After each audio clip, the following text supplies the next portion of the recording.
আমি এখানে তিনটে অঙ্ক লিখেছি। বিভিন্ন পরীক্ষায় কিন্তু অঙ্কগুলো দেয়, কিন্তু এই অঙ্কগুলো করতে কিন্তু অনেকের অবস্থা খারাপ হয়ে যায়। তো আমি সঠিক নিয়মে করতে কিন্তু সময় লাগবে, কম সময়ে আমি এই অঙ্কগুলো কীভাবে করব আমি টেকনিকটা শিখিয়ে দিচ্ছি। প্রথমে হচ্ছে এই যে সংখ্যাগুলো আছে কিন্তু শেষ নেই, একদম ইনফিনিটি মানে অনন্ত। এবার হচ্ছে এই কুড়িকে আমাকে পরপর ক্রমিক দুটো সংখ্যার গুণফল আকারে লেখা যায় কিনা দেখতে হবে। গুণফল আকারে ক্রমিক হতে হবে, কিন্তু সেটা কি হতে হবে? ক্রমিক। তাহলে কত লেখা যাবে?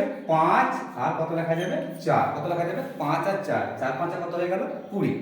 এবার এইখানে যেহেতু প্লাস আছে, তাহলে প্লাস থাকলে সব সময় দুটো সংখ্যার মধ্যে 5 হয়ে যাবে এর অ্যান্সার। কত হয়ে যাবে? 5। এবার যদি বিয়োগ থাকে, কি থাকে এখানে মাঝে কি আছে? প্লাস। যদি বিয়োগ থাকে তাহলে হয়ে যাবে ছোটটা। কোনটা হয়ে যাবে? এটা ছোটটা। আর যদি গুণফল আকারে থাকে, দেখো সবগুলো কি আকার আছে? গুণফল আকার আছে। এরকম আকারে থাকলে এই 5 আর 4 এর কিন্তু গুণফল হয়ে যাবে। এবার একটা কথা বলি, এই সংখ্যাগুলো কিন্তু যেগুলো দেওয়া যাবে, দুটো ক্রমিক সংখ্যার যদি গুণফল একমাত্র লেখা যায় তবেই কিন্তু এই নিয়মটা প্রযোজ্য হবে, তাছাড়া কিন্তু অন্য জায়গায় হবে না। এখানে 20 জায়গায় যদি 14 লেখা থাকে তাহলে কিন্তু এই নিয়মে কিন্তু হবে না। আমি বারবার করে বলছি।